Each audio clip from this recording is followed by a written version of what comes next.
सामान्य विज्ञान इयत्ता 7वी पाठ क्रमांक 16 नैसर्गिक साधनसंपत्ती. थोडे आठवा. नैसर्गिक संसाधने म्हणजे काय? नैसर्गिक संसाधनाची विविध उदाहरणे कोणती? निसर्गातून आपल्याला अनेक पदार्थ मिळतात. त्यातून आपल्याला वेगवेगळ्या दैनंदिन गरजा भागतात. पृथ्वीवरील माती, दगड, खनिजे, हवा, पाणी, वनस्पती, प्राणी हे सर्व म्हणजे एक प्रकारची नैसर्गिक साधनसंपत्तीच आहे. धातुकांपासून धातू मिळवण्यासाठी त्यांचे निष्कर्षण व शुद्धीकरण केले जाते. धातुकांमधील वाळू व मातीच्या अशुद्धीला मृदा अशुद्धी असे म्हणतात. थोडे आठवा. शिलावरण म्हणजे काय? भूकवचातील साधनसंपत्ती. पृथ्वीच्या शिलावरणाचा भाग जमीन व त्याखालील कठीण कवच यांनी बनलेला आहे. शिलावरण हे एक जिन्सी नसून अनेक प्रकारच्या खडकांचे बनलेले आहे. भूकवचातील साधनसंपत्तीमध्ये खनिजे, धातुके, खनिज तेल व इतर इंधने, खडक, पाणी, मूलद्रव्ये इत्यादींचा समावेश होतो. खनिजे आणि धातुके. नैसर्गिक साधनसंपत्तीत खनिज संपदेला अत्यंत महत्त्वाचे स्थान आहे. पर्यावरणातील विविध प्रक्रियेने ही खनिजे तयार झालेली असतात. पृथ्वीवरील खडक मुख्यत्वे खनिजांचे बनलेले असतात. खाणकामाद्वारे ही खनिजे मानवास उपलब्ध होतात. निसर्गात थोडेच धातू मुक्त स्थितीत आढळतात. उदाहरणार्थ सोने, चांदी, तांबे, प्लॅटिनम आणि बिस्मथ. बहुतेक सर्व धातू संयुगाच्या स्वरूपात आढळतात. ज्या खनिजांमध्ये धातूचे प्रमाण जास्त असते त्याला धातूक म्हणतात. धातुकांपासून धातू किफायतशीररित्या मिळवता येतात. विशिष्ट रंग, चकाकी, कठीणपणा, आकार, लांबी, फटी, छटा यावरून खनिजांचे गुणधर्म स्पष्ट होतात. जरा डोके चालवा. सर्व खनिजे ही धातुके का नसतात? धातू खनिज व अधातू खनिज म्हणजे काय? खनिजे कशी तयार झाली? भूकवचातील मॅग्मा व ज्वालामुखीच्या उद्रेकातून बाहेर पडणारा लाव्हारस थंड झाल्याने त्याचे स्फटिकात रूपांतर होऊन खनिज निर्मिती होते. मॅग्नेटाइट, अभ्रक.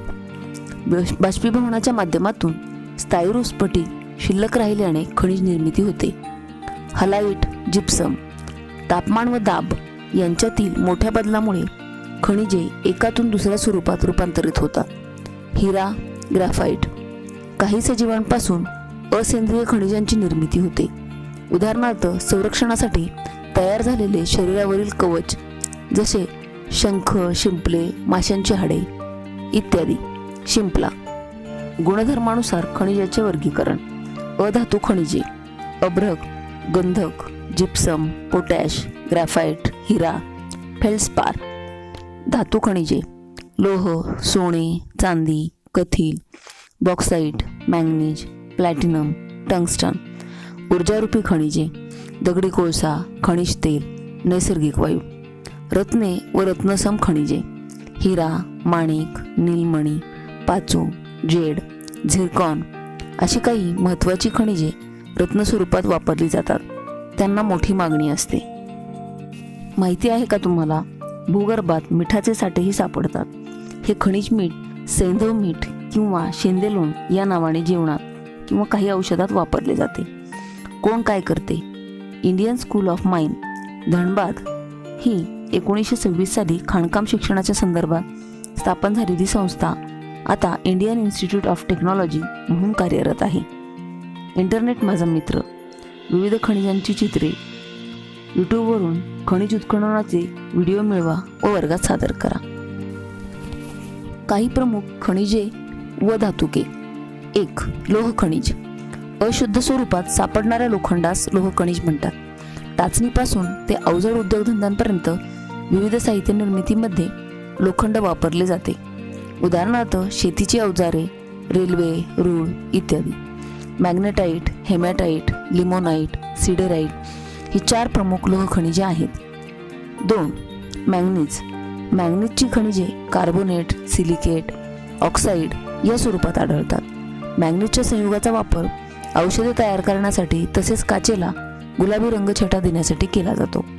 विद्युत उपकरणामध्येही मॅंगनीज वापरले जाते. 3. बॉक्साईट. बॉक्साईट हे ॲल्युमिनियमचे प्रमुख धातूक आहे. यामध्ये ॲल्युमिनियमचे प्रमाण 55% असते. बॉक्साईट हे प्रामुख्याने ॲल्युमिनियम ऑक्साईडपासून बनलेले असते. ॲल्युमिनियम हा उत्तम वीजवाहक व उष्णतावाहक आहे. त्याची घनता कमी आहे, त्यामुळे विमाने, वाहतुकीची साधने, विद्युत तारा यामध्ये त्यांचा प्रामुख्याने वापर केला जातो. तांबे. तांबे हे लोह व इतर खनिजांच्या सानिध्यात अशुद्ध स्वरूपात सापडते. तांबे हे शीघ्र विद्युत वाहक आहे, त्यामुळे विजेच्या तारा, रेडिओ, टेलिफोन, वाहने तसेच भांडी व मूर्ती निर्मितीमध्ये तांब्याचा वापर केला जातो. अभ्रक. अभ्रक हे विद्युतरोधक असून त्याच्या थराच्या जाडीवर त्याची किंमत ठरते. औषधे, रंग, विद्युत यंत्रे व उपकरणे, बिनतारी संदेश यंत्रणा अशा अनेक ठिकाणी अभ्रकाचा वापर केला जातो. माहिती मिळवा. इतिहासपूर्व काळात धातू खनिजांचा वापर केल्यामुळे विविध युगांना विविध नावे कशी प्राप्त झाली आहेत. इंधन. सांगा पाहू, इंधन म्हणजे काय? कोणकोणत्या नैसर्गिक संसाधनाचा आपण इंधन म्हणून वापर करतो? दैनंदिन वापरामध्ये ऊर्जा निर्मितीसाठी विविध पदार्थ वापरले जातात. अशा पदार्थांना इंधने असे म्हणतात. ही इंधने स्थायू, द्रव, वायू या अवस्थांमध्ये आढळून येतात. दगडी कोळसा. लाखो वर्षापूर्वी नैसर्गिकमुळे जंगले जमिनीत गाडली गेली. त्यांच्यावर मातीचे थर जमा होत गेले. वरून प्रचंड दाब व पृथ्वीच्या पोटातील उष्णता यांचा परिणाम होऊन गाडल्या गेलेल्या वनस्पतीचे रूपांतर हळूहळू इंधनात झाले. त्या वनस्पतींच्या अवशेषांपासून दगडी कोळसा तयार झाला. त्यामुळे कोळशाला जीवाश्म इंधन असे म्हणतात. दगडी कोळसा हा खाणीमध्ये सापडतो. Peat, lignite, brown coal, bituminous coal, anthracite हे दगडी कोळशांचे प्रकार आहेत. अँथ्रासाइट हा उच्च प्रतीचा कोळसा आहे. दगडी कोळसा हा एक प्रकारे कार्बनचा साठा असून त्यापासून औष्णिक ऊर्जा मिळवण्यासाठी तो जाळला जातो. औष्णिक वीज निर्मिती केंद्रामध्ये दगडी कोळसा इंधन म्हणून वापरतात. तसेच त्यांचा उपयोग बॉयलर्स व रेल्वे इंजिन चालवण्यासाठीही केला जातो. दगडी कोळशाचा उपयोग स्वयंपाकासाठी आणि विटा भाजण्यासाठी वीटभट्ट्यांमध्येही मोठ्या प्रमाणात केला जातो. औद्योगिक विकासात दगडी कोळसा व ऊर्जा साधनाचे महत्त्वाचे योगदान आहे. दगडी कोळशापासून प्रोड्युसर गॅस व वॉटर गॅस या वायुरूप इंधनाची निर्मिती केली जाते. निरीक्षण करा व चर्चा करा. खनिज तेल व नैसर्गिक वायूची निर्मिती कशी झाली असेल? लाखो वर्षापूर्वी, हजारो वर्षापूर्वी. आता खनिज तेल व नैसर्गिक वायू निर्मिती. कोण काय करते? तेल आणि नैसर्गिक वायू महामंडळाची ONGC स्थापना 14 ऑगस्ट 1956 साली झाली. ते भारत सरकारच्या पेट्रोलियम आणि नैसर्गिक वायू मंत्रालयाअंतर्गत कार्य करते. ONGC ही भारतातील सर्वात मोठी तेल आणि वायू संशोधन यांची उत्पादन कंपनी असून तिचे मुख्यालय डेहराडून, उत्तराखंड येथे आहे. ONGCद्वारे भारतातील सुमारे 77% कच्च्या तेलाचे आणि सुमारे 62% नैसर्गिक वायूचे उत्पादन केले जाते. व्यावसायिकदृष्ट्या भारतामधील भूगर्भातील 7 तेलसाठ्यांपैकी 6 तेलसाठ्यांचा शोध ONGCने यशस्वीरित्या घेतला आहे. नैसर्गिक वायू. नैसर्गिक वायू हे महत्त्वाचे जीवाश्म इंधन असून ते भूगर्भात पेट्रोलियमच्या सानिध्यात तसेच काही ठिकाणी फक्त नैसर्गिक वायू म्हणून सापडते. नैसर्गिक वायू मध्ये मिथेन हा मुख्य घटक असतो. इथेन, प्रोपेन, ब्युटेन हे घटक अल्प प्रमाणात असतात. नैसर्गिक वायू हा भूगर्भात सजीवांच्या अवशेषांपासून उच्च दाबाखाली तयार होतो. हे इंधन वायुवाहिनीच्या साहाय्याने दूरवर वाहून नेले जाऊ शकते. मात्र वायुवाहिनींच्या जाळ्याअभावी त्याचे रूपांतर उच्च दाबाखाली कंप्रेस्ड नॅचरल गॅस CNG व लिक्विफाईड नॅचरल गॅस LNG मध्ये केले जाते. त्यामुळे त्याची वाहतूक करणे सुलभ होते. खनिज तेल जमिनीखाली गाडल्या गेलेल्या सेंद्रिय पदार्थांच्या विघटन क्रियेतून तयार झालेले द्रवरूप इंधन म्हणजे खनिज तेल होय. लाखो वर्षापूर्वी समुद्री जीव मृत झाल्यावर ते समुद्राच्या तळाशी गेले. त्यांच्यावर माती व वाळूचे थर जमा झाले. जास्त दाब व उष्णता यामुळे या मृत जीवांच्या अवशेषांचे खनिज तेलात रूपांतर झाले. खनिज तेल हे भूगर्भातून विहिरीद्वारे काढले जाते. खनिज तेल हे प्रामुख्याने पंकाश्म, शेल, वालुकाश्म व चुनखडक मध्ये भूगर्भात सुमारे 1000 ते 3000 मीटर खोलीवर सापडते. खनिज तेल हे पेट्रोलियम किंवा कच्चे तेल म्हणून ओळखले जाते. ते हिरवट तपकिरी रंगाचे असते. पेट्रोलियम हे प्रामुख्याने हायड्रोकार्बन या प्रकारच्या अनेक संयुगाचे मिश्रण असून त्यामध्ये ऑक्सिजन, नायट्रोजन तसेच गंधकाची संयुगेही असतात. तेलविहिरींच्या माध्यमातून पेट्रोलियमचे उत्खनन करून प्रभाजी उद्वापातनाने त्यातील अन्य घटक वेगळे केले जातात. पेट्रोलियमपासून विमानाचे पेट्रोल, डिझेल, केरोसिन, नॅफ्ता, वंगण, डांबर हे घटक मिळतात. त्यांचा उपयोग इंधन म्हणून तसेच रंग, जंतुनाशके, सुगंधी द्रव्ये, कृत्रिम धागे यांच्या निर्मितीत होतो.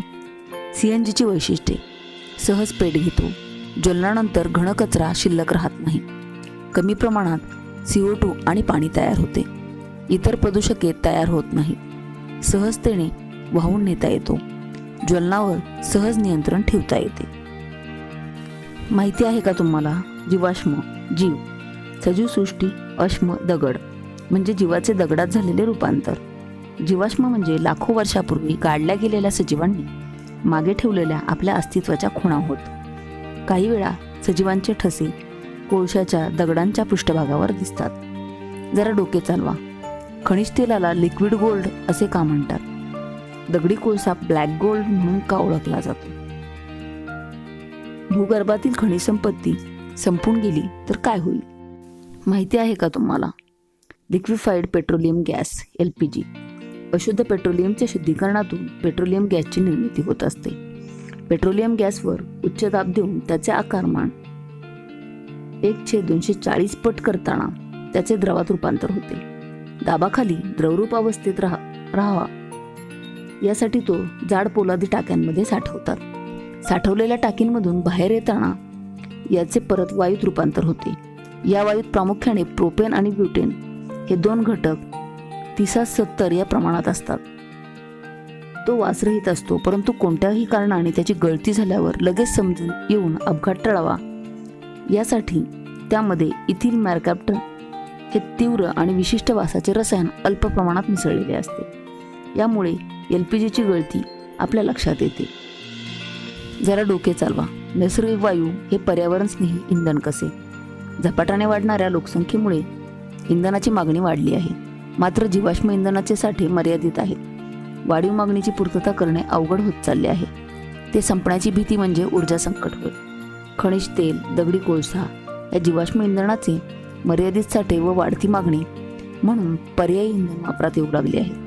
हायड्रोजन, जैव इंधने, मिथेनॉल किंवा ऊड अल्कोहोल, इथेनॉल किंवा ग्रीन अल्कोहोल ही काही पर्यायी इंधने आहेत. पाहू, जंगल म्हणजे काय? जंगलाचे कोणकोणते उपयोग आहेत? वनस्पतींच्या विविध जातींनी व्यापलेल्या सर्वसाधारण विस्तृत प्रदेशात जंगल म्हणतात. विविध वनस्पती, प्राणी व सूक्ष्मजीव यांचा नैसर्गिक अधिवास म्हणजे जंगल होय. जगाच्या एकूण भूभागापैकी सुमारे 30% भूभाग जंगलांनी व्यापलेला आहे. जंगलाची विशिष्ट अशी संरक्षक व उत्पादक कार्य आहेत. जंगलाची कार्य: संरक्षक कार्य, भूपृष्ठावरून वाहणाऱ्या पाण्याचा वेग कमी करणे, मृदा धुपेला प्रतिबंध करणे, जमिनीत पाणी मुरण्यास मदत करणे, पुरावर नियंत्रण ठेवणे, बाष्पीभवनाचा वेग कमी करणे, वन्यजीवांचे संरक्षण करणे, हवेतील वायूंचे संतुलन राखणे. अशा रीतीने पर्यावरणाची गुणवत्ता सुधारण्यास व टिकवण्यास जंगलांची मदत होते. पुस्तक माझा मित्र, भूगोल पाठ्यपुस्तक तसेच इतर संदर्भ पुस्तकांमधून भारतामध्ये असणारी विविध वने व त्यांनी व्यापलेला भूभाग किती आहे याविषयी माहिती मिळवा. उत्पादक कार्य: औषधी वनस्पती आणि औषधी उपयोग. अडुळसा, खोकला, कफ दूर करण्यासाठी. बेल, अतिसारावर इलाज. कडुनिंब, ताप, सर्दी यावर इलाज. सदाफुली, अर्काचा कॅन्सरवर उपचार. दालचिनी, अतिसार, मळमळ यावर इलाज. सिंकोणा, मलेरियावर औषध. अश्वगंधा, शतावरी, आवळा, हिरडा, भेडा. तुळस, अशी औषधी वनस्पती आणि त्यांचे उपयोग यांची यादी तयार करा. तुमच्या परिसरातील वनस्पतीशास्त्राचे जाणकार आजी आजोबा यांची माहिती घेण्यासाठी मदत घ्या. लाकूड. साग, शिसम, कडुनिंब, बाभूळ, सुबाभूळ या झाडांपासून मजबूत व टिकाऊ तसेच जळाऊ लाकूड मिळते. याचा उपयोग घरातील लाकडी सामान, शेतीची अवजारे, विविध वस्तू तयार करण्यासाठी तसेच बांधकामात केला जातो. जंगल संपत्तीपासून धागे, कागद, रबर, डिंक, सुगंधी द्रव्ये मिळतात. लेमन ग्रास, व्हॅनिला, केवडा, खस, निलगिरी यापासून सुगंधी व अर्कयुक्त तेले तयार केली जातात. साबण, सौंदर्य प्रसाधने, अगरबत्ती बनवण्यासाठी चंदन लाकूड, निलगिरीचे तेल वापरतात. याशिवाय विविध फळे, कंदमुळे, मध, लाख, कात, रंग असे अनेक पदार्थ मिळतात. जरा डोके चालवा. रबराचा पुरवठा थांबला तर कोणकोणत्या सुविधा संकटात येतील? जंगलतोडींचे काय दुष्परिणाम होतात? जंगल संवर्धन कसे करावे? कमी वय असलेली झाडे तोडू नयेत. जेवढी झाडे तोडली जात आहेत त्यापेक्षा जास्त झाडांची लागवड करावी व त्यांची काळजी घ्यावी. जंगल वापराबाबत असलेले कडक निर्बंध, कायदे, नियम यांचे पालन करा. सागर संपत्ती. थोडे आठवा, पृथ्वीवरील महासागर कोणते? समुद्राचे पाणी खारट असून सुद्धा ते आपणास उपयुक्त कसे ठरते? पृथ्वीवर जमिनीपेक्षाही अधिक भाग सागराने व्यापला आहे, हे आपण अभ्यासले आहे. महासागरापासून मोठ्या प्रमाणावर ऊर्जा प्राप्त केली जाऊ शकते. भरती ओहोटीच्या लाटा आणि समुद्र प्रवाहाचा उपयोग ऊर्जा निर्मितीसाठी केला जात आहे. याविषयी आपण मागील इयत्तेत भूगोल विषयातही माहिती घेतली आहे. सागर जलात, सागर तळावर आणि सागर तळाखाली विविध नैसर्गिक संपत्तीचे साठे आहेत. समुद्र व महासागरातून प्राप्त होणाऱ्या या संपत्तीला सागर संपत्ती असे म्हणतात. सागरी खनिज व जैविक संपत्ती. सांगा पाहू, भूगर्भात ज्याप्रमाणे खनिजे सापडतात त्याप्रमाणे समुद्राखाली खनिजे सापडत असतील का? महासागराच्या पाण्यात विरघळलेल्या स्थितीत अब्जावधी टन खनिजे आहेत असे शास्त्रज्ञांचे मत आहे. सागर आणि महासागराच्या तळाशी कथील, क्रोमियम, फॉस्फेट, तांबे, जस्त, लोखंड, शिसे, मॅंगनीज, गंधक, युरेनियम इत्यादींचे साठे फार मोठ्या प्रमाणावर आहेत. सागरातून अनेक प्रकारची रत्ने, शंख, शिंपले, मोती मिळतात. खऱ्या मोत्यांची किंमत सोन्यापेक्षा अधिक असते.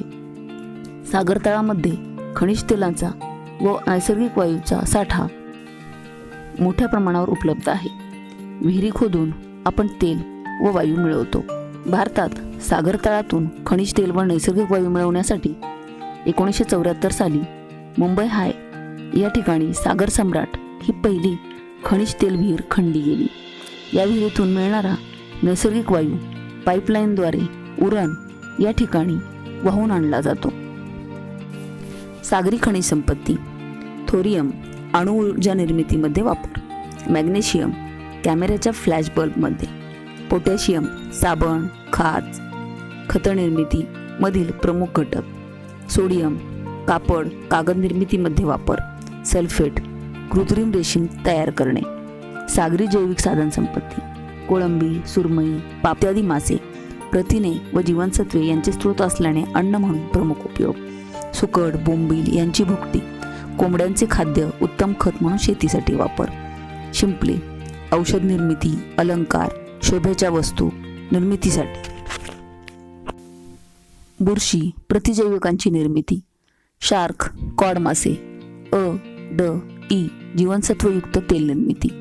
समुद्र काकडी कॅन्सर तसेच ट्यूमर रोखण्यासाठी औषध म्हणून वापर. सागरी व्यवसाय. मासेमारी प्रमुख व्यवसाय. मिठागरे मिठाची शेती हा मोठा उद्योग. वाहतूक व्यवसाय. सागरी मार्ग, जलमार्ग. सागरी पर्यटन आर्थिक उत्पन्नाचे साधन. शोभेच्या वस्तू बनवणे. हे नेहमी लक्षात ठेवा, आपल्या गरजा भागवण्यासाठी नैसर्गिक साधनसंपत्ती महत्त्वाची असते. काही साधनसंपत्तीचे साठे मर्यादित आहेत. अतिवापराने ते लवकर संपण्याचा धोका आहे. नैसर्गिक समतोल राखण्यासाठी नैसर्गिक साधनसंपत्तीच्या वापरावर आपण नियंत्रण ठेवायला हवे. Thank you very much. Like, share and subscribe.